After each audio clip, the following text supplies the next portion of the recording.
O Agroforte Brasil Forte Senar Educação está no ar. Esse é um programa do Serviço Nacional de Aprendizagem Rural. Aqui vamos apresentar aulas e dicas práticas sobre as atividades do setor agropecuário.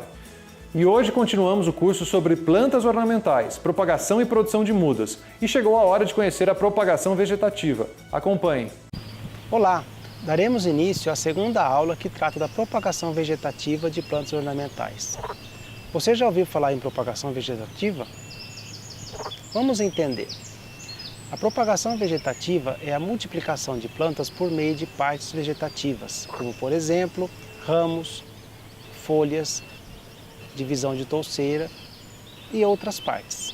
É utilizada para espécies que produzem pouca ou nenhuma semente, tais como arbustos, forrações, flores de corte e gramados. Além de não depender da disponibilidade de semente, outra grande vantagem da propagação vegetativa é a agilidade na produção das mudas. As mudas produzidas por propagação vegetativa apresentarão as mesmas características da planta matriz, o que para plantas ornamentais é muito desejável. A propagação vegetativa pode ocorrer por meio de estruturas produzidas naturalmente pelas plantas, neste caso chamada de propagação vegetativa natural, ou de forma artificial, chamada de propagação vegetativa artificial.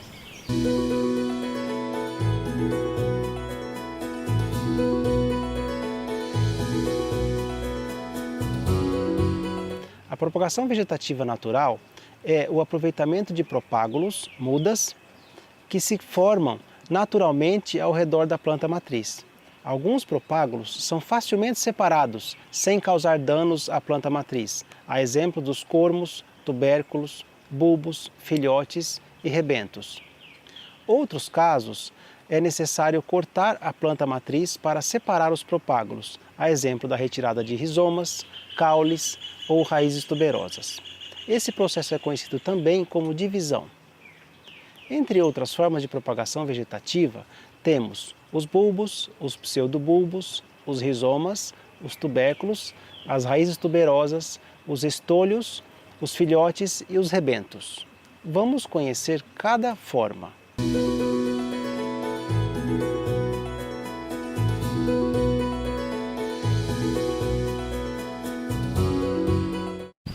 Os bulbos são caules subterrâneos com pequeno crescimento vertical.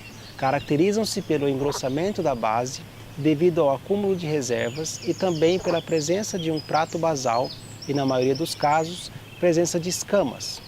Os bulbos podem ser sólidos, tunicados ou escamosos. Os bulbos sólidos são bastante compactos e de consistência dura, o que garante maior resistência a danos mecânicos. O gladilo é um exemplo de bulbo sólido. Os bulbos tunicados apresentam camadas de escamas externas secas que protegem o bulbo da seca e de injúrias mecânicas. São exemplos o bulbo de narciso, amaryllis, zefirantes e tulipas.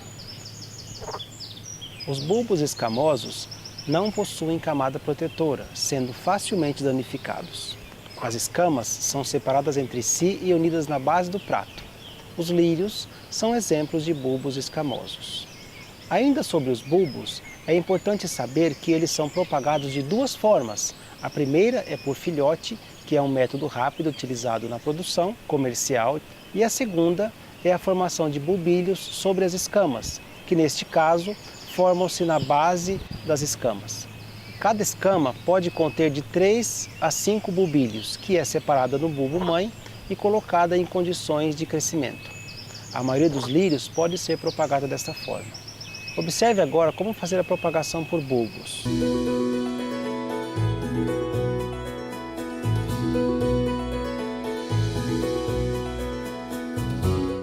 Os bulbos tonicados têm a capacidade de formar bulbilhos ao redor da planta.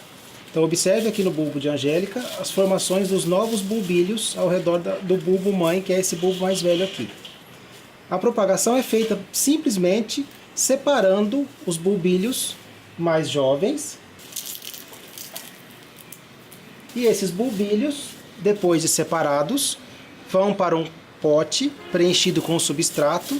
Simplesmente faço um furinho coloca a base do bulbilho no furo, aperta e faz a irrigação para que ele inicie o seu desenvolvimento. Feito esse plantio, o vaso será levado para uma estufa ou casa de vegetação para completar o seu desenvolvimento até o momento da comercialização. O bulbo sólido, a propagação já é feita de uma maneira diferente do bulbo tunicado que nós acabamos de verificar. Nesse caso, como não há presença de gemas laterais, não há formação de bulbilhos, para ele ser propagado, o bulbo mãe deverá ser plantado dessa forma e ele vai iniciar o seu desenvolvimento. Conforme esse bulbo floresce, se desenvolve e floresce, o bulbo mãe se degenera e formam ao redor dele novos bulbilhos. No ciclo seguinte, esse bulbo é retirado, descartado e os bulbilhos são levados para a propagação. Vamos a um rápido intervalo e na volta continuamos com as formas de propagação vegetativa. É um instante só.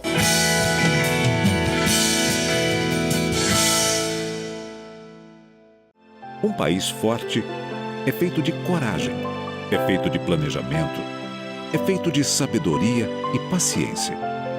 Um país forte também é feito de dor e superação. É feito de alegria e de esperança. Acima de tudo, um país forte é feito de responsabilidade. Para um Brasil forte, é preciso um agro forte.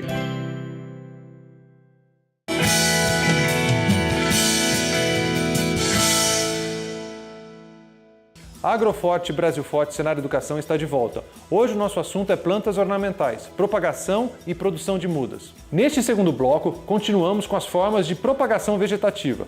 Vamos conferir.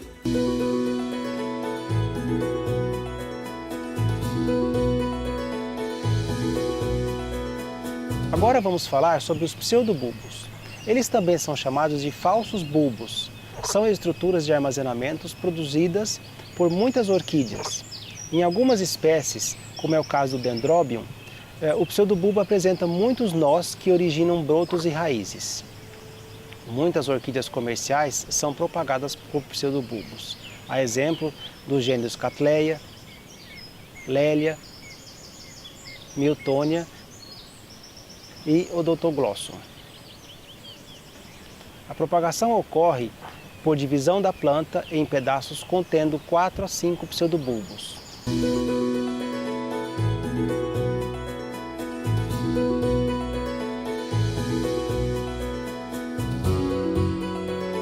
Nosso próximo meio de propagação natural, disponível para fazer propagação de muitas espécies, é a propagação por pseudobulbos. Aqui vocês podem notar que o pseudobulbo é esse caule dilatado, muito comum na família das orquídeas, tá? E depois que a haste floresce, ela cessa o crescimento e ocorrem brotações nos nós do pseudobulbo e dão novos pseudobulbos que servem de muda.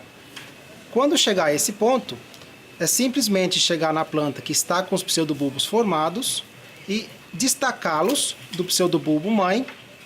E aí nesse momento a gente pode dividir em mais de uma muda, se for o caso, e simplesmente levar essa nova muda para um novo substrato e um novo vaso para ela continuar o seu desenvolvimento e dar origem a uma nova planta adulta capaz de produzir flores. Nessa fase, simplesmente leva para um vaso, faz-se o plantio e em seguida a irrigação para que a planta continue seu desenvolvimento. Esse vaso, no caso das orquídeas, deve ser mantido dentro de uma estufa para não pegar em sol direto que vai promover o ressecamento dessa planta.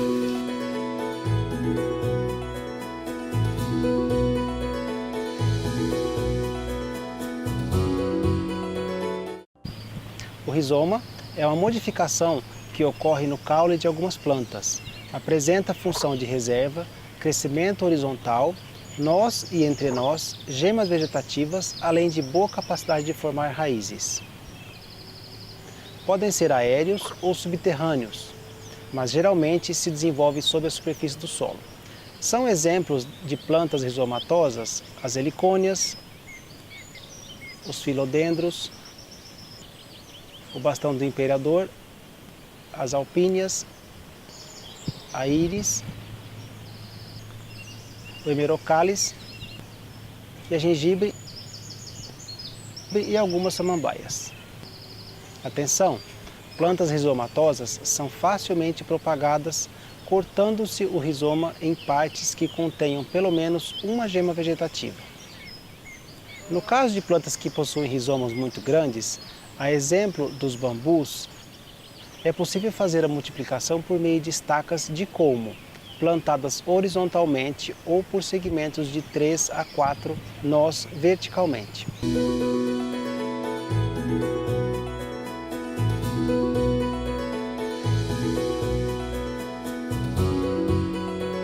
A nossa próxima propagação assexuada natural é a propagação por rizomas. Como a gente comentou, ela é muito comum em todas as plantas da família Licônia, das alpíneas, da bananeira inclusive, tá? Plantas que são altamente produtivas para a floricultura. Um rizoma nada mais é do que um caule horizontal. Então, para fazer uma muda, a gente tem que primeiro retirar uma parte da toceira da planta mãe e fazer a limpeza de toda essa estrutura suja que está aqui, para evitar que esse apodrecimento cause apodrecimento maior na muda que depois a gente vai fazer daqui. Então a primeira parte é separar o rizoma.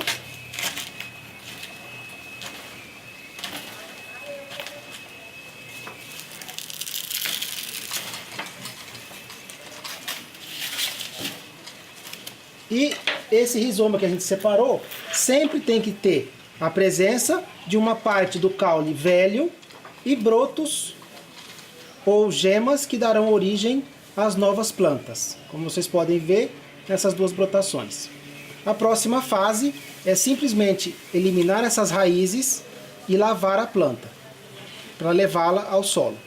Também é recomendado, nesse caso, a gente separar toda a parte aérea da planta que não é necessário para a produção da nova muda, ou seja, essas folhas que estão na parte de cima, se permanecerem na planta, podem causar desidratação, perda de água e facilitar a morte da muda.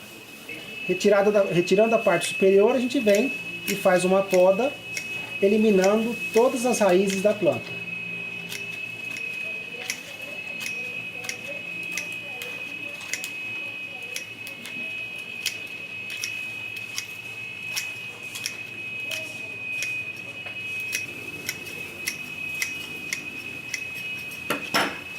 Agora a gente pode ou fazer o plantio direto no balainho, ou se quiser, se achar conveniente, fazer um tratamento, uma limpeza, lavar essa planta e fazer um tratamento antifungo para que ela garanta o seu desenvolvimento.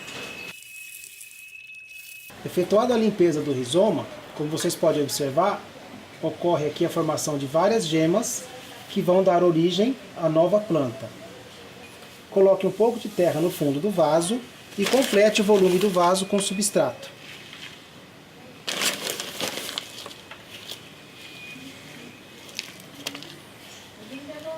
Pressiona a lateral para fixar bem a muda e faz a irrigação.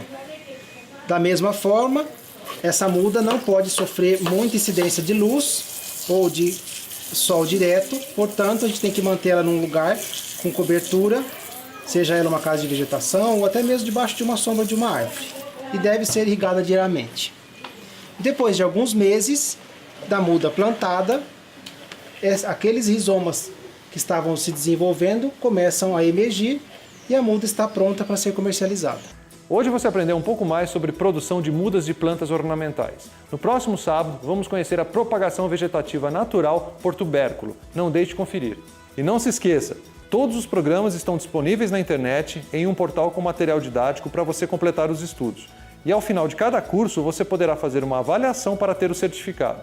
E o Agroforte Brasil Forte Senar Educação termina por aqui. Tchau!